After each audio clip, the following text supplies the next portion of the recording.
Why is Rizal Park considered kilometer zero? That's something we need to find out today.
The next station is United Nations. Ang susunod na istasyon ay United Nations Station.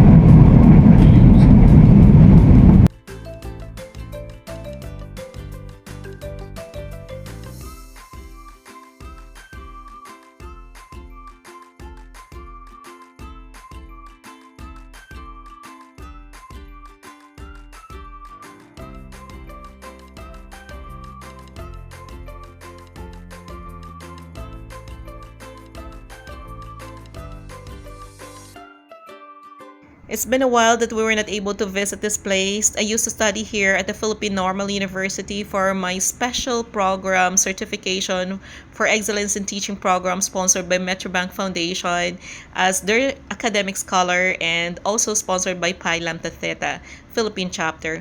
But one thing very frustrating that I've noticed here, it looks so creepy.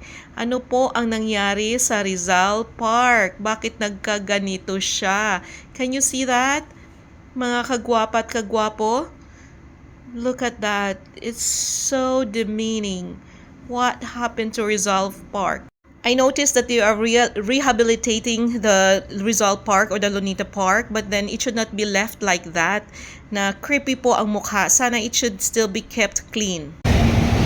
Papunta dyan sa dulo, nandyan yung Philippine Normal University. Sa palibot ng National Park natin or the Lunita Park, dito din makikita natin ang mga lahiganting mga establishment na itinayo noong panahon ni First Lady Imelda Marcos. Katulad ng isa nito ay ang Pambansang Museo ng Pilipinas. Dito din makikita natin ang National Museum of Anthropology. That's another beautiful establishment.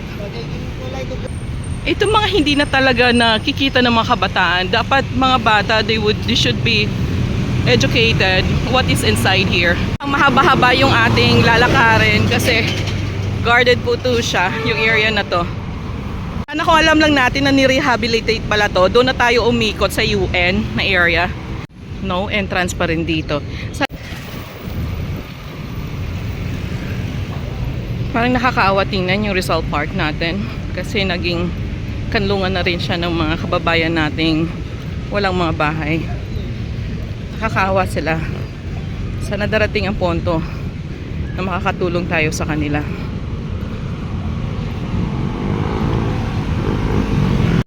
Nakagaw na. Yun, merong fountain. Sarado ulit dito. So, iikot tayo ulit. Wow, merong Zumba. Makasali sana tayo. Yun, maraming nag-exercise pagka umaga dito. Ay, nakikita natin sa harap na yan. Yan siya, bahay yan siya. Replika ng bahay ni Jose Rizal. Dito po yung mga gwardiya, makikita nyo po. Yung makalumang uniform po sila. Guardia Civil. Finally bukas dito. So pwede tayong pumasok. Dito tayo sa entrance. Good morning, Kuya. Finally we got here sa Rizal Park.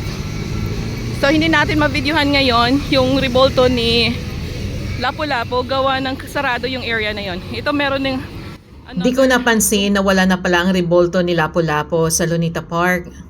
Siguro tama lang na kinuha siya kasi parang nagko-kompetensya si Lapu-Lapu kay Jose Rizal. In my own opinion kasi dapat ang Rizal Park or Lunita Park ay para lang kay Rizal para hindi overlapping ang mga national heroes natin. That is just my opinion, but please comment down below if you have comment what your thoughts are. Kung tama ba na kinuha yung revolto ni Lapu-Lapu sa Rizal Park or sa Lunita Park. Yan ang mga maliliit na bahay nila. Relax, siguro may mga inaantay, nagmumuni-muni. Now, dito sa Pilipinas, the most guarded na establishment ng gobyerno. Now, we're very close to kilometer 0. Dito din sa Rizal Park, makikita natin dito, meron Japanese garden. I don't know for what reason, bakit nandito yung Japanese garden. We better find out. If you know why, please comment. Here where we're getting close to the monument dedicated to the 3 martyrs na mga pare. We have Padre Jose A. Borges, Padre Mariano Gomez, and Padre Jose Jacinto Zamora, better known Gamborza.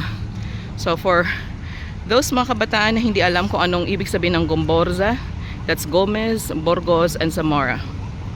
At ito yung exact spot na kung saan si Dr. Jose Rizal ay binaril ng patalikod. Nananayo yung aking balahibo habang ginagawa ko, itinitake ko yung video na to. So I can feel the pain of Dr. Jose Rizal when he was shot to death. Thank you, Kuya, sa mga paglinis. Ang pagpapakabaya ni Dr. Jose Rizal. I feel the pain. Unfortunately, hindi po tayo pwedeng pumasok dyan. It is guarded. So hanggang dito lang tayo. Now we're getting close to kilometer 0.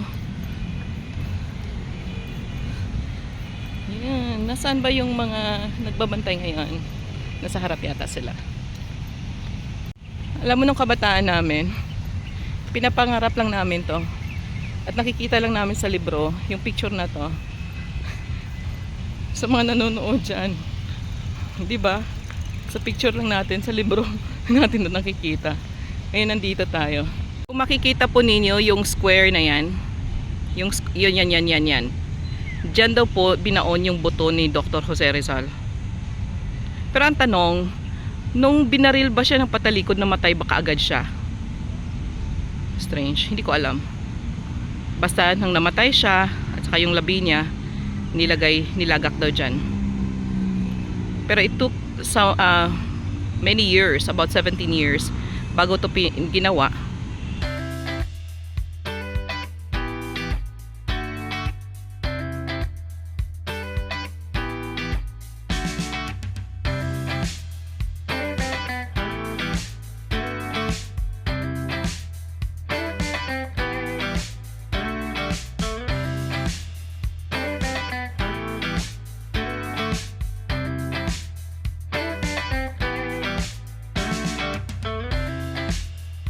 Now, parang kinakabahan ako kasi nagkaroon sila ng flagpole dito. Baka nawala na yung sign na yon ng kilometer 0 dito sa Rizal Park. Hindi ko siya makita kasi tinayo tong flagpole na to eh. Nasaan na ba yon?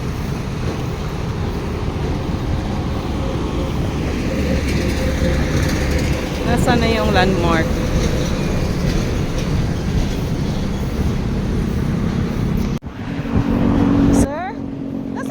Ayun, finally nakita ko na siya. Been looking for this one as a travel vlogger, someone who wanted to complete the Philippine Loop. This is the kilometer 0, if you know what I mean. So everything should start here.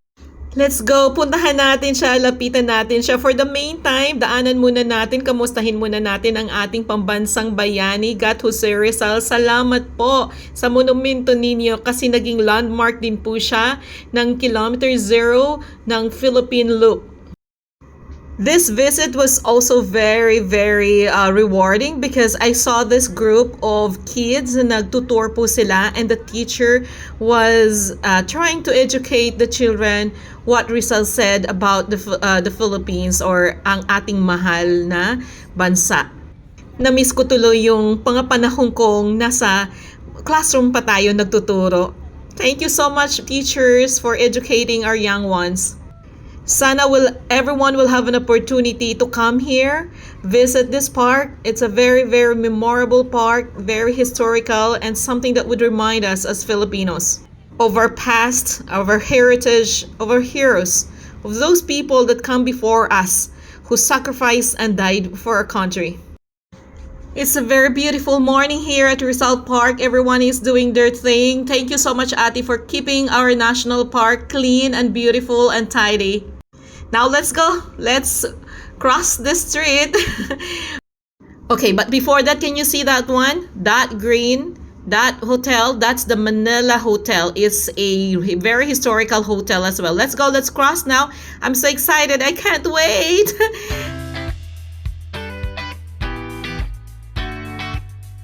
Here we go. We're just waiting for this traffic to stop para makakross tayo. Waiting for the traffic. Here we are. Let's get another look ng Lunita Park.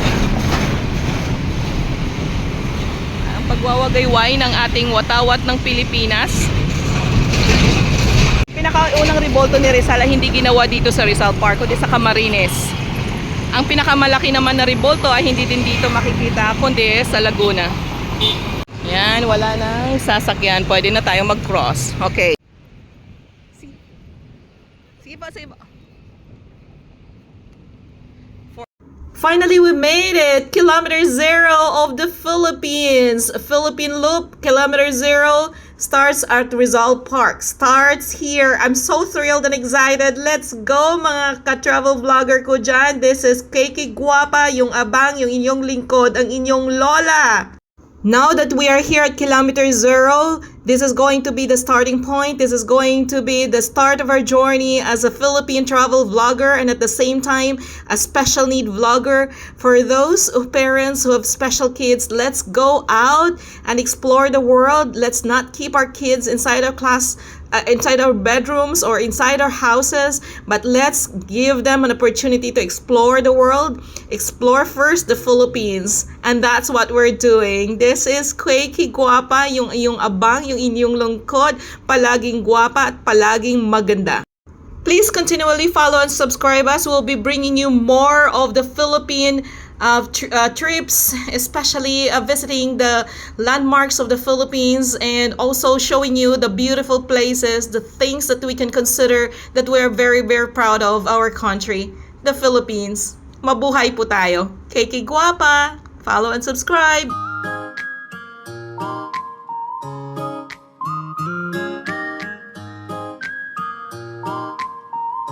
Pabili ng taho po, yung maliit.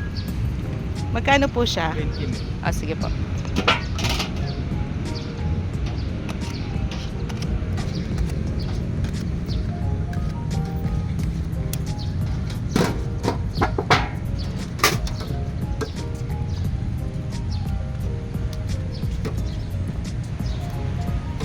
Huwag masyado marami. Thank you. Taho.